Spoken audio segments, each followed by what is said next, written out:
미국 민주주의의 대표적인 인물 중에 한 분이 에이브람 링컨인데 그분이 쓴 글에 이런 재미있는 이야기가 나옵니다. 그가 변호사 시절에 의뢰인에게 들려준 스토리라고 합니다. 쪽제비 한 마리가 닭을 훔쳐먹은 죄목으로 법정에 끌려왔습니다. 판사는 원숭이였고요. 변호사는 머리가 좋은 여우가 맡았습니다. 여우가 모든 정황을 살펴보니까 쪽제비가 닭을 훔쳐먹은 것이 틀림없었습니다. 쪽제비가 훔쳐먹은 장면을 보았다는 증인이 셋이나 등장했기 때문이죠. 그때 여우는 다음과 같이 변호를 합니다. 재판장님, 쪽제비가 닭을 훔쳐먹은 것을 본 정인은 셋밖에 안 됩니다. 그러나 그것을 보지 못한 정인은 수천이 넘습니다. 그러므로 훨씬 많은 정인들이 지지하는 쪽제비가 무죄일 수밖에 없습니다. 이 말을 들은 머리가 오리버리한 원숭이 판사가 무죄를 선고한다는 그런 이야기였습니다. 여러분, 여기에 다수결의 맹점이 있습니다. 다수가 중요하긴 하지만 다수가 꼭 진리를 의미하는 것은 아닙니다. 오히려 잘못된 사상에 물들어 있는 다수는 역사를 엉뚱한 방향으로 몰고 갈 위험의 요지가 있습니다. 그 좋은 예가 구약에 나오는 출애굽한 이스라엘 백성의 모습일 것입니다. 이들이 가데스 바네아라는 지역에 왔을 때에 모세가 12명의 정탐꾼을 가나안 땅에 보내게 되죠. 그 땅을 정탐하고 돌아온 사람들 중에 10명은 부정적인 보고를 했습니다.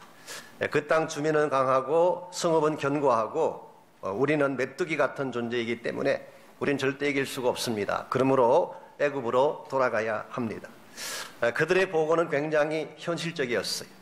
논리적이고 합리적이고 설득력이 있는 내용을 갖고 있습니다. 근데 한 가지 빠진 것이 있습니다. 하나님이 빠졌어요. 그곳 주민의 모습도 보고 견고한 성읍도 보고 자신들의 연약한 존재까지는 보았는데 하나님을 뺐어요. 이와 같은 그들의 보고에 이스라엘 백성들 중에 머조리티가 동의를 했습니다. 그래서 대다수 이스라엘 백성들이 다 애굽으로 돌아가자 그렇게 주장을 했죠. 그때에 여호수아와 갈렙 두 사람만 반대를 했습니다. 그들은 이렇게 말을 하죠. 그들이 강한 것도 사실이고 성읍이 견고한 것은 사실이지만 여호와께서 함께 하시면 그들은 우리의 밥입니다. 그러므로 전진해 가야 합니다. 그때 모세를 비롯한 지도층에서 다수결의 의견을 따랐더라면 오늘 우리가 알고 있는 이스라엘은 존재할 수가 없었습니다. 그러나 소수의 의견이었지만 신앙적 안목을 가진 사람들의 뜻을 받아들였을 때 오히려 험악하다는 가나안 땅은 정복이 되었고 오늘 우리가 아는 이스라엘의 역사가 시작된 것입니다. 이런 면에서 우리가 막연한 다수의 한 사람으로 인생을 살아가는 것보다는 바른 뜻을 정하고 정당한 목적을 향해 나아갈 수 있는 소수가 되는 것이 더 중요합니다. 인류 역사를 보게 되면 실제로 역사의 새로운 방향을 이끌었던 사람들은 창조적 소수라고 합니다. 이것은 저의 단어가 아니고 토인비라고 하는 역사가가 사용한 단어입니다. Creative Minority. 역사를 그는 도전과 응정으로 보아서 챌린지가 있으면 리스판스가 있는데 항상 도전이 있을 때마다 이 소수의 창조적 사람들이 힘을 발휘하고 바르게 응전을 했기 때문에 역사가 발전할 수 있었다. 이런 측면에서 토인비는 모조리티의 사람보다도 창조의 역사를 만들어갈 수 있는 소수를 소중하게 표현한 것입니다. 저는 하나님 나라도 마찬가지라고 생각합니다. 수많은 다수가 하나님 나라를 만들어가는 것이 아니라 정말 정직한 믿음을 가지고 진리의 말씀을 가슴에 품고 하나님의 뜻에 순종할 수 있는 사람들, 비록 소수이긴 하지만 하나님의 부르심 앞에 바르게 순종하며 나아갈 수 있는 사람들을 통해서 하나님 지금도 하나님의 나라를 세워가시고 주님의 뜻을 이루어 가십니다. 이런 측면에서 우리가 크리스찬 삶이라고 하는 일생을 달려가고 있는데 막연하게 수많은 사람들의 무리 중 한 명으로 뜻없이 인생길을 걸어갈 것인가, 아니면 뜻을 정하고 비록 소수이긴 하지만 하나님의 부르심의 목적을 향해서 바르게 달려가는 창조적 소수가 될 것인가. 여러분이 어떤 결정을 내리냐에 따라서 여러분 삶의 방향과 내용과 열매가 달라질 수가 있습니다. 우리는 당연히 숫자적으로는 적다고 할지라도 새 창조를 만들어갈 수 있는 Creative Minority, 창조적 소수가 되어야 할 줄 믿습니다. 어떻게 할 때 우리의 삶이 창조적 소수의 삶을 살아갈 수가 있을까요? 오늘 같이 봉독한 본문에 보시면은 우리가 창조적 소수가 된다는 말의 의미와 또 그 삶의 내용이 오늘 본문에 잘 소개가 되어 있습니다.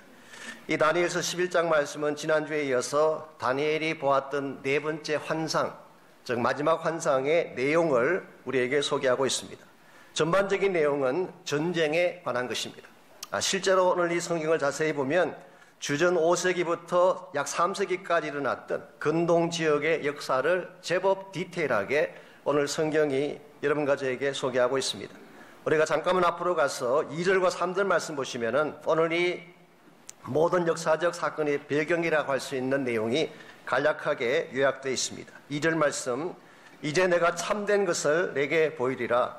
보라, 바사에서 또 새 왕이 일어날 것이요 그 후에 넷째는 그들보다 심히 부유할 것이며 그가 부유함으로 강하여진 후에는 모든 사람을 충동하여 헬라 왕국을 치게 될 것이다.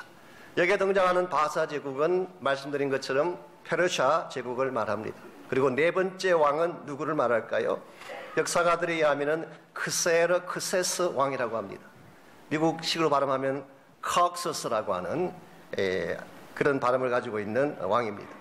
성경에서는 이 왕의 이름을 좀 다르게 표기를 했어요.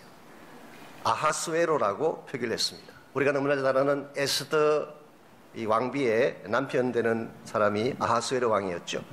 이 아하스웨로 왕의 아버지가 다리오 1세인데 이 다리오 1세가 주전 490년에 그리스를 침공을 했습니다. 그리고 이 페르시아와 그리스 사이에 전쟁이 일어났어요. 그때 전투를 벌였던 장소가 마라톤이라고 하는 큰 평원이었습니다. 아테네 동북쪽에 있는 큰 평지에서 이 그리스 군대와 페르시아 군대가 전쟁을 벌였는데 그 당시 기록을 보면은 그리스 군사의 숫자는 10,000명밖에 되지 아니하고 페르시아 군대의 숫자는 10만 명이라고 했습니다. 숫자를 가지고 이야기하면 누가 이길까요? 아니 페르시아가 승리를 해야 되는데 결과적으로는 그리스가 승리를 하게 됩니다. 그때 이 성전포를 아테네 사람들에게 전달하기 위해서 이 마라톤이라는 지역에서 아테네까지 한 병사가 이 승리의 소식을 전하기 위해서 혼자 달려갔어요. 그리고 아테네에 도착해서 우리가 승리했습니다 라고 선포하고 그 자리에서 돌아가시게 됩니다. 여기서 유래된 유명한 경기 이름이 하나 있습니다. 이 마라톤에서부터 아테네까지의 거리가 약 42.1km, 약 26마일 정도가 됩니다. 올림픽에서 하는 유명한 마라톤 경기가 여기서 유래됐다고 하는 설이 있습니다. 이건 맞는지 아닌지는 확실치 않습니다. 설이니까 참고하시면 돼요. 자, 오늘 말씀 속에 나오는 아하스웨로의 왕의 그 아버지가 헬라와 이런 전쟁을 했던 경험이 있는데 후임으로 등장한 이 아들인 아하스웨로가 등장하자마자 아버지가 패배했던 그 전쟁에 복수를 하기를 원했습니다. 그래서 훨씬 더 많은 대군을 이끌고 그리스를 성경에서는 헬라 왕국이라고 합니다. 그것을 공격하게 되죠. 그게 오늘 본문에 기록된 모든 사람을 충동하여 헬라 왕국을 쳤다라는 표현이 그것을 말하는 것입니다. 자, 이와 같이 해서 아하스웨로가 엄청난 대군을 끌고 헬라 제국을 공격했는데 역시 큰 패배를 경험하게 됩니다. 그리고 낙심한 가운데 자기 본국으로 돌아왔을 때에 주변에 있는 사람들이 그 마음을 위로하기 위해서 한 여자를 소개해 준 것이 에스더다. 그렇게 에스더의 배경을 설명하는 분들도 계십니다. 여기에서 역사에 큰 분수령이 생깁니다. 지금까지의 역사는 페르시아나 아니면은 바벨론 같은 소위 말하는 알미니안 그 민족들이 주로 역사를 주도했는데 이 전쟁의 패배함으로 말미암아 헬라가 주도하는 세계가 됐어요. 소위 말하는 유럽이 주도하는 세대. 그래서 3절을 보시면은 장차 한 능력 있는 왕이 일어나서 큰 권세로 다스리며 자기 마음대로 행하게 되리라. 바로 이 전쟁이 끝난 후에 등장한 한 능력 있는 왕이 우리가 너무나 잘 아는 알렉산더라고 하는 대왕이었습니다. 알렉산더 대왕이 그 당시 모든 페르시아 제국뿐만 아니라 그 당시 모든 근동과 인도까지를 정복하면서 소위 말하는 헬라 시대가 도래하게 되고 그것이 오늘날까지 전 세계를 다스리는 정신적인 지주가 됐습니다. 오늘날까지도 헬라적 멘탈리티가 우리 안에도 있고 유럽 전체를 지배하고 있죠. 이와 같이 알렉산더가 엄청난 힘을 가지고 엄청난 영향력을 가지고 전 세계를 정복하긴 했습니다마는 이미 우리가 알고 있는 것처럼 33살의 젊은 나이로 세상을 떠나게 됩니다. 그러나서 그 제국이 네 등분으로 갈라지게 되고 오늘 우리가 공부하기를 원하는 이 팔레스타인 지역 유대인과 관련된 왕국은 두 왕국입니다. 하나는 북쪽에 만들어진 시리아 쪽에 만들어진 셀루시드 왕조라고 하는, 이것은 셀루크스라고 하는 왕이 처음 시작했기 때문에 셀루시드 다이내스티, 셀루시드 왕조라고 부릅니다. 또 한 개의 왕국은 남쪽 이집트 쪽에 자리를 잡은 톨레미라는 왕이 세웠기 때문에 톨레미 왕조라고 부릅니다. 오늘 11장에 보면은 북왕국이 나오고 남왕국이 나오는데 이 북왕국, 남왕국은 바로 시리아와 혹은 셀루시드 왕조와 톨레미 왕조를 지칭하는 것입니다. 역사를 보게 되면 처음에는 톨레미 왕조가 팔레스타인을 지배했습니다. 그래서 유대인들과 그 지역에 사는 많은 사람들을 다스리게 됐는데 다행스럽게도 톨레미가 다스릴 때는 온화한 정책을 썼습니다. 마일드한 정책을 썼어요. 그래서 이집트의 알렉산드리아라는 그 도시에 큰 유대인 커뮤니티가 있었습니다. 많은 유대인들이 모여 살았는데 그 유대인들을 돕기 위해서 도서관을 지어주고 뿐만 아니라 그때 2세대, 3세대 유대인들이 전통적인 히브리 말을 다 잃어버렸기 때문에 그 당시는 공용어가 헬라어였거든요. 그리스어. 그래서 히브리 말로 된 구약 성경을 이들을 위해 헬라 말로 읽을 수 있도록 번역하는 일을 해주었습니다. 그때 번역에 참여한 사람들의 숫자가 72명. 근데 각각 2명씩 짝을 지어서 한 방에 넣고 번역을 시켰는데 나중에 맞춰보니까 다 일치했다고 하는 아주 놀라운 그런 역사들이 있죠. 그렇게 해서 등장하게 된 헬라말로 번역된 구약 성경을 우리는 70인역이라고 부르게 되죠. 이와 같이 비교적 마일드하고 온화한 정책을 폈던 것이 톨레미 왕조라고 한다면 BC 198년을 기점으로 이것이 바뀌게 됩니다. 왜냐하면 북왕국의 왕 중에 엔티오쿠스 3세라고 하는 막강한 왕이 등장하면서 이집트 군대를 패배시키고 톨레미 왕조가 장악하던 그 지역을 다 잡게 됩니다. 그래서 이때부터 팔레스타인 지역은 시리아의 지배하에 넘어가게 되고 이 팔레스타인 땅은 엄청난 환란과 핍박의 바람 가운데 처하게 되는 것입니다. 이와 같은 일이 있고 나서 그 시리아의 왕 중에 즉 셀루시드 왕조 중에 가장 악한 왕 한 명이 등장하는데 그게 바로 엔티오쿠스 4세 아들인 엔티오쿠스 4세입니다. 3세라 그랬나요 제가? 엔티오쿠스 3세 아들인 엔티오쿠스 4세입니다. 이 아들에 대한 이야기는 지난번에 설교 때 소개해드렸습니다. 잔혹하고 비열하고 유태인들을 가장 아주 시리어스하게 박해했던 적그리스도의 표상이라고 소개했던 이게 바로 71회에 나오는 주인공 중에 한 명으로 소개해드렸죠. 오늘 같이 이 본문 말씀은 그때 일어났던 이 모든 상황들을 좀 더 역사적인 디테일을 가지고 그 배경적인 것을 오늘 우리에게 소개를 해주고 있습니다. 제가 28절로 돌아가서 28절, 29절 보겠습니다. 북방왕은 바로 이 북방왕이 엔티오쿠스 4세입니다. 많은 재물을 가지고 본국으로 돌아가리니 그는 마음으로 거룩한 언약을 거스르며 자기 마음대로 행하고 본토로 돌아갈 것이며 이 엔티오쿠스 4세가 남쪽 왕국인 이집트를 공격해서 1차 침공에서는 큰 승리를 거두었습니다. 그래서 많은 재물을 갖고 본국으로 돌아갔죠. 29절 작정된 기한에 그가 다시 나와서 남방에 이를 것이나 이분이 그 전번만은 못하더라. 이게 소위 말하는 2차 에집트 침공입니다. 근데 두 번째 침공 때는 1차 침공 때처럼 성공하지를 못했어요.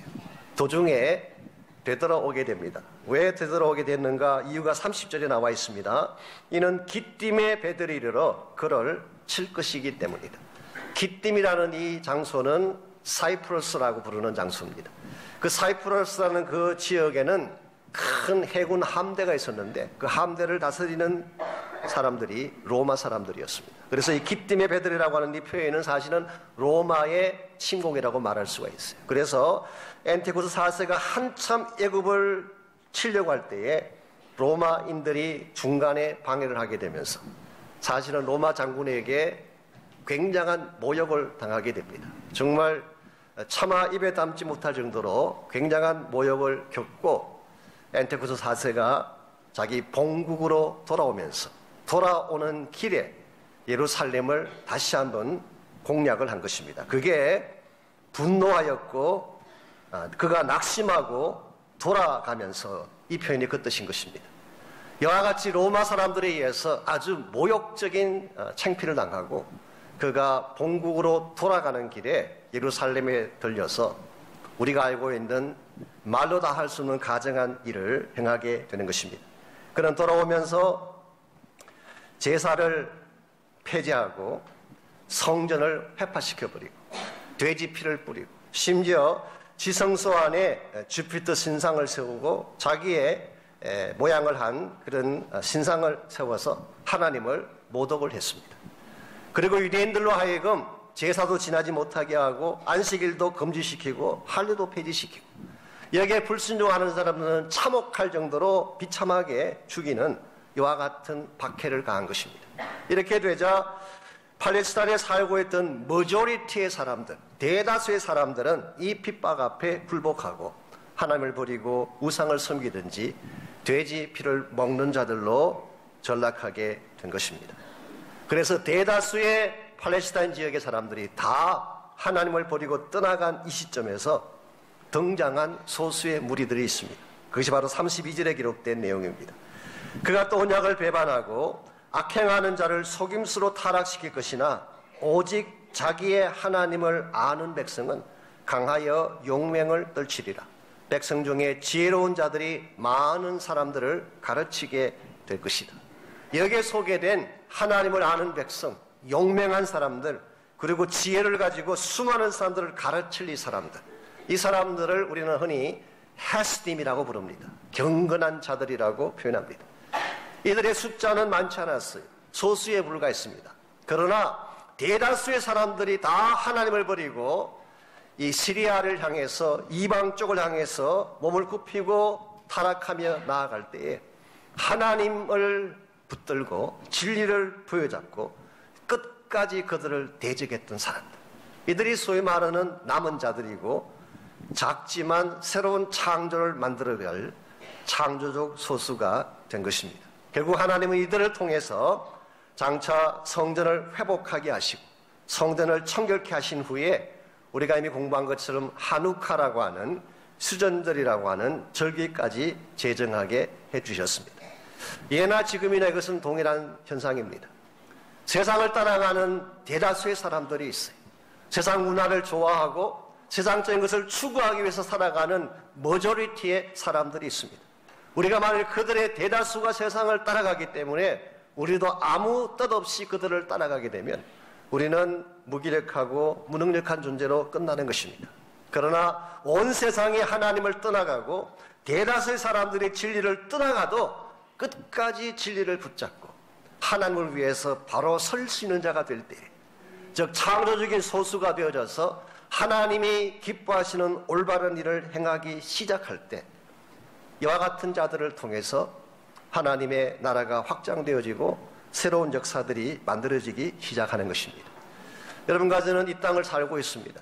우리가 사는 이 땅의 환경 자체는 문화적으로나 가치관적으로나 사실 세속적인 것이 꽉 차 있는 세상을 우리가 살아가고 있어요. 예수를 믿는 것보다 믿지 않는 것이 훨씬 더 편하고 쉬운 시대를 우리가 살아가고 있습니다. 진리를 택하는 것보다 타협하고 비진리 쪽을 향해 가는 것이 훨씬 더 쉬운 용이한 시대를 우리가 살고 있습니다.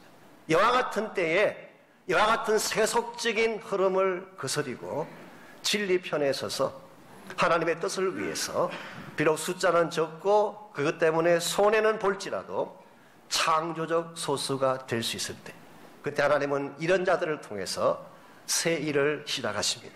하나님의 나라를 시작하십니다. 그리고 하나님의 꿈과 비전을 이루어 가는 것입니다. 저는 여러분 한 분 한 분과 저희 교회가 이 창조적 소수가 되기를 원합니다.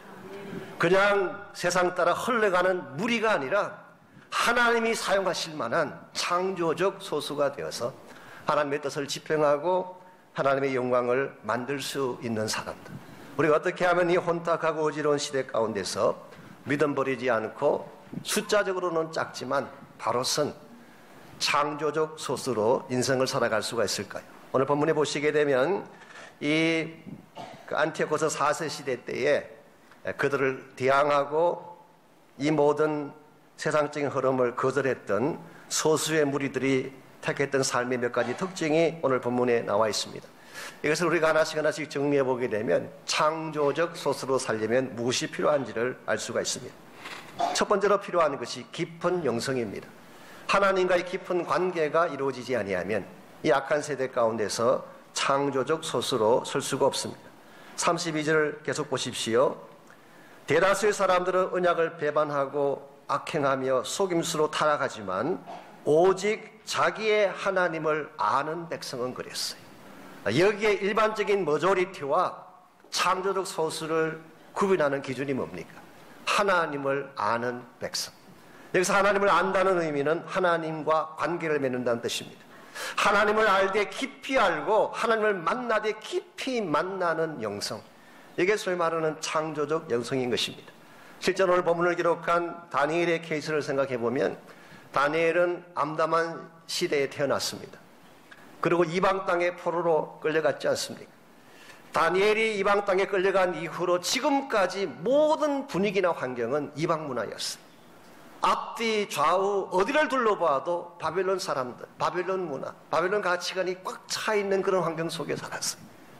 자기 조국은 없고 이방 땅에 끌려갔고 주변을 돌아보니까 온통 바벨론적인 삶밖에 없는 이런 환경 속에서 어떻게 다니엘이 약 70년 동안을 그 땅에 살면서도 믿음을 지키고 하나님의 뜻을 감당할 수가 있었을까요?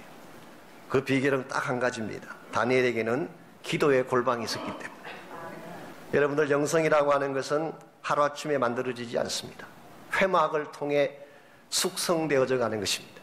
어떤 분들은 영성이 하루아침에 이루어지는 줄 아는 분들이 계세요. 무슨 프로그램 하나 갔다 오면 갑자기 영성이 되는 줄 아는데 그런 일은 일어나지 않습니다. 3일, 4일 동안 어떤 프로그램 다녀온다고 영성이 바뀌겠어요? 어떤 굉장한 이벤트나 액티비티 참석한다고 영성이 바뀌겠어요? 그것만으로 되지 않습니다. 일시적인 조치.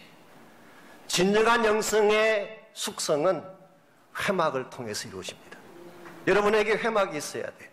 하나님을 깊이 만나는 다른 모든 것들을 다 내려놓고 하나님 한 분만 바라보고 그분과 깊이 교제할 수 있는 회막을 가질 때 여러분의 영성이 깊어지게 되고 맑아지게 되고 그때 여러분들이 창조적 소수로 쓰임받는 것입니다. 교회도 가만히 보게 되면 파괴적 소수가 있고 창조적 소수가 있어요. 이 파괴적 소수, destructive minority, 이 사람들은 어떤 사람일까요? 누룩과 같이 잘 되는 곳에 가서 괜히 그냥 분열 일으키고 괜한 사람들 마음 흔들어 놓고 없는 문제도 만들어내고 이게 다 파괴적 소수자들이에요. 이런 자들이 있는 곳에는 항상 분열이 있고 문제가 생깁니다. 상처가 생기는 것입니다. 그런데 이 파괴적 소수자에 반대되는 개념이 창조적 소수자예요. Creative minority. 이 사람들은 축복을 만드는 사람들이에요. 기도가 없는 곳에 들어가서 기도를 시작합니다. 사랑이 메말른 곳에 들어가서 사랑을 시작하는 거예요. 분열이 있는 곳에 들어가서 화평을 만들어내는 것입니다. 아무도 헌신하고 뛰려고 하지 아니할 때에 본인이 주도해서 사역을 만들고 사역의 열매를 이끌어가는 사람, 이런 사람들이 크리에이티브 마이너리티. 데일 카네기라는 분이 계십니다. 앤드류 카네기가 아니고, 앤드류 카네기는 강철왕인데 앤드류 카네기가 아니고 좋은 글을 많이 남기셨던 데일 카네기라는 분이 있는데요. 이분이 이런 말씀을 하셨어요. 바람이 불지 않을 때 바람개비를 돌리는 방법이 무엇인지 아는가? 바람이 안 불 때 바람개비를 돌리는 방법, 그게 뭘까요? 내가 앞으로 달려가면 된다. 이게 답이에요. 바람이 불지 아니할 때, 누구도 움직이지 아니할 때 어떻게 바람개비를 돌릴 수가 있나? 내가 시작하면 된다는 것입니다. 내가 달려가면 바람개비가 돌아가는 거예요. 여러분, 사랑을 누가 시작하면 될까요? 내가 시작하면 되는 것입니다. 내가 먼저 시작하면 사랑이라는 바람개비가 돌아가는 것입니다. 기도가 없는 곳에 내가 먼저 기도하기 시작하면 기도의 불결이 일어나고 기도의 역사들이 일어나게 되는 것입니다. 여러분 한 분 한 분이 정말 앞장서서 달려나감으로 창조적 축복을 만들어내시기를 바랍니다. 기도가 없는 곳에 기도를 일으키십시오. 사랑이 없는 곳에 사랑을 일으키시기를 바랍니다. 그래서 여러분의 가정과 우리 삶의 모든 터전에 축복의 바람개비가 돌아가도록, 하나님의 은혜의 바람개비가 돌아가도록, 사랑의 바람개비가 돌아가도록, 이것이 바로 창조적 소수의 역할입니다. 우리가 하나님과 회막, 이 교제를 통해서 영성을 깊게 할 때에 우리의 삶이 이와 같이 변화되어지고 하나님의 더 아름다운 뜻을 위해 쓰임받는 것입니다. 두 번째로 우리가 창조적 소수로 사는 데 필요한 것은 강한 용기입니다. 우리가 하나님과 깊이 만나는 영성도 필요하지만 이 모든 것을 지평할 수 있는 용기가 우리에게 있어야지 우리가 세상을 변화시킬 수가 있습니다. 32절을 계속 보시면은 오직 자기 하나님을 아는 백성은 강하여 용맹을 떨치리라 그랬어요. 즉 하나님께 속한 자, 하나님과 관계를 맺은 사람들은 강하여서 용맹을 떨치게 된다. 제가 English Standard 버전을 봤더니 이렇게 번역이 되어 있어요. They shall stand firm and take action. 이 stand firm 한다고 하는 말은 흔들림 없이 선다는 것입니다. 정말 진리의 말씀을 듣고 흔들림 없이 견고하게 stand firm 하는 것입니다. 그리고 나서 take action, 실제로 해야 될 일을 시작하는 것. 이것을 성경은 영적 용기라고 합니다. 우리가 하나님 말씀을 듣고 깨닫는 것으로 끝나서는 안 돼요. 이건 잘못됐다, 저것은 옳다라고 판단하는 것으로 끝나서는 안 돼요. 그건 누구나 할 수가 있어요. 이것이 잘못된 것을 알았을 때, 이 길을 가야 한다는 사실을 알았을 때 take action 하는 것까지를 오늘 성경은 용기라고 부르고 있습니다. 여러분과 제가 이 땅을 살아가면서 세상을 보고 탄식하긴 합니다. 이래서는 안 되지, 저래서는 안 되지. 마음 상해하기는 하죠. 근데 take action은 안 해요. 그래서 세상이 변하지 않는 것입니다.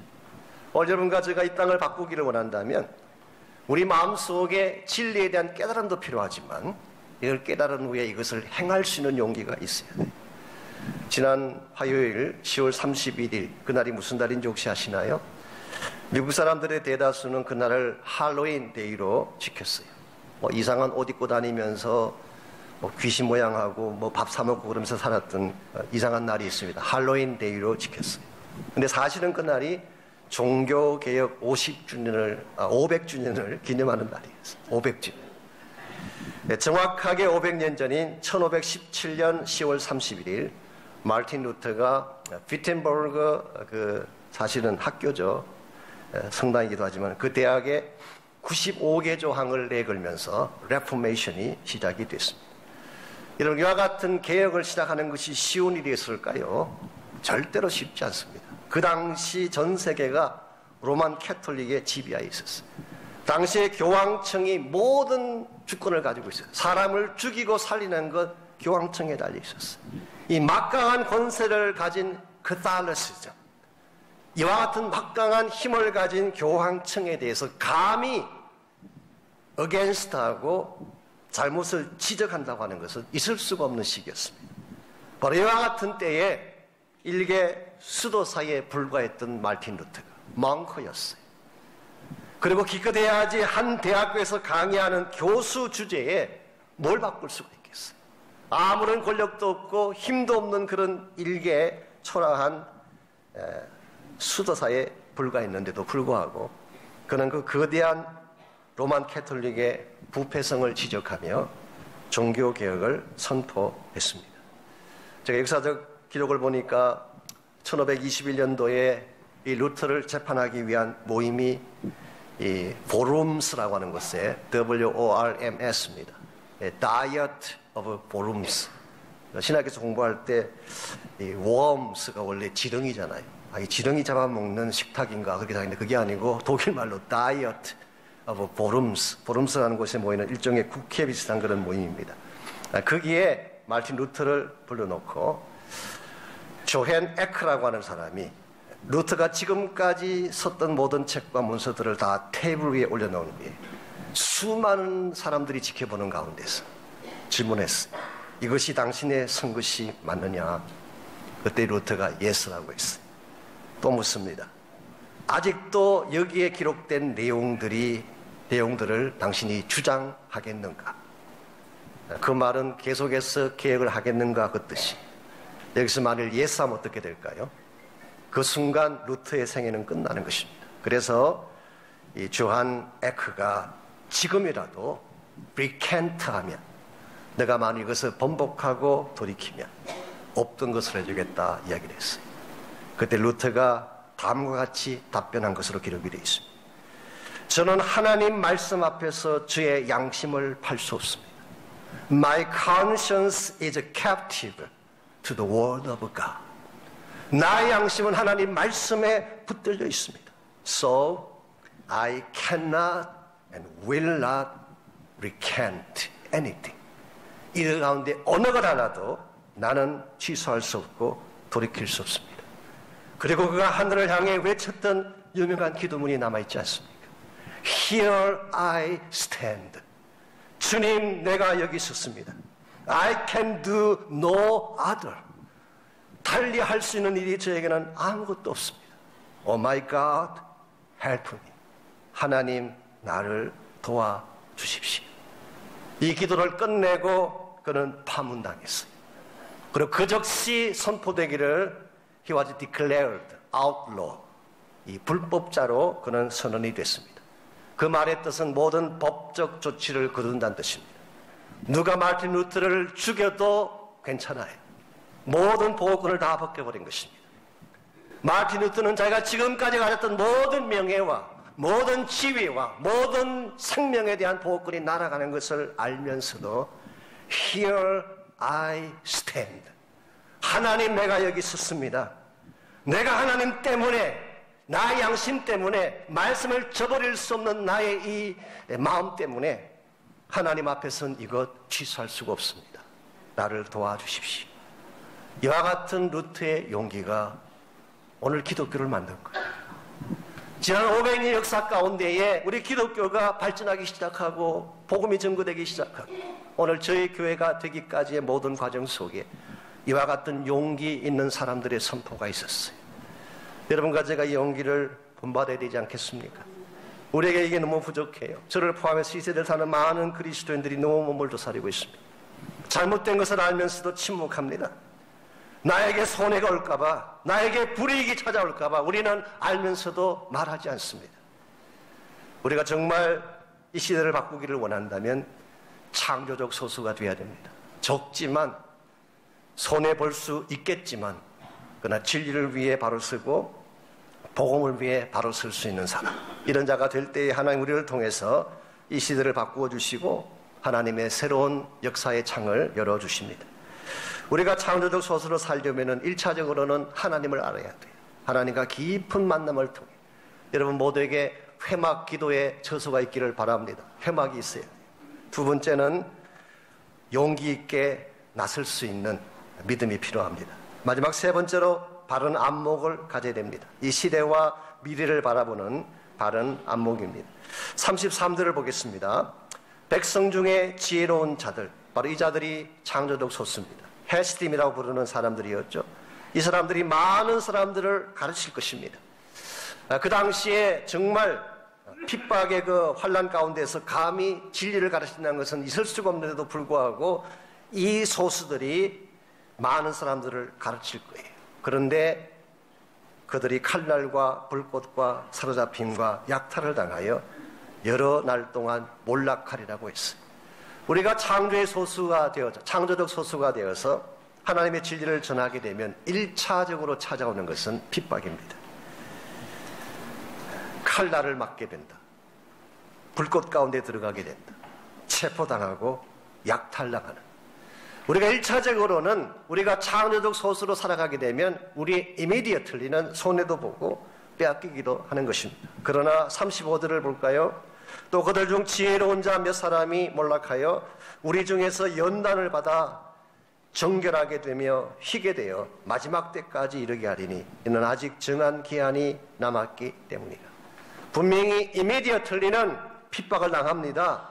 칼날에 맞습니다. 불꽃 가운데 들어갑니다. 그러나 이것을 통해서 정결케 되며 희게 되며 하나님이 기뻐하실 더 거룩한 존재로 바뀌어져 가서 마지막 때까지 도착하게 되리라. 이 말의 뜻은 결코 창조의 소수는 핍박은 당할지언정 사라지지 않는 뜻이 끝까지 서바이브하는 것입니다. 그리고 이 말씀이 강력하게 우리에게 암시하는 것은 서바이브하는 정도가 아니라 마지막에 영광된 승리를 할 수 있다, 그런 뜻이에요. 여러분과 저에게 이와 같은 안목이 필요합니다. 지금 당장 내 눈앞에 일어나고 있는 일들, 이것이 나에게 이익이 되냐 손해가 되냐, 우리는 그것만 관심을 갖지만 여러분 길게 볼 수 있어야 돼요. 정말 주님 다시 오시는 그날 마지막 순간에 우리가 주님 앞에 어떻게 설 것인가를 생각하고 오늘 우리의 삶을 결정해야 됩니다. 우리는 너무나 즉각적인 눈앞에 보이는 이 땅의 것들에 관심을 갖느라고 멀리 보지를 못해요. 주님이 오실 그날을 바라보지를 못합니다.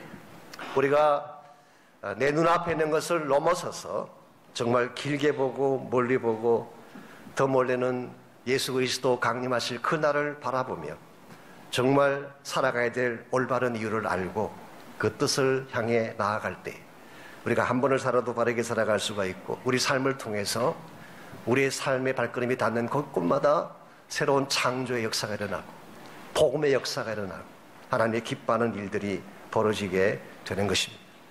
저는 여러분 한 분 한 분이 그냥 시시한 무리의 한 사람으로 인생을 마치지 않기를 원합니다. 하나님께 부름받고 창조적 소수가 되어서 믿음을 갖고 용기를 가지고 진리를 갖고 그리고 다시 오실 예수 그리스도의 날을 바라보면서 달려가셔서 하나님께 영광도 올려드리고 여러분 이 땅에서 사는 동안에 맺어야 될 다른 열매도 맺는 그런 축복이 있기를 바랍니다.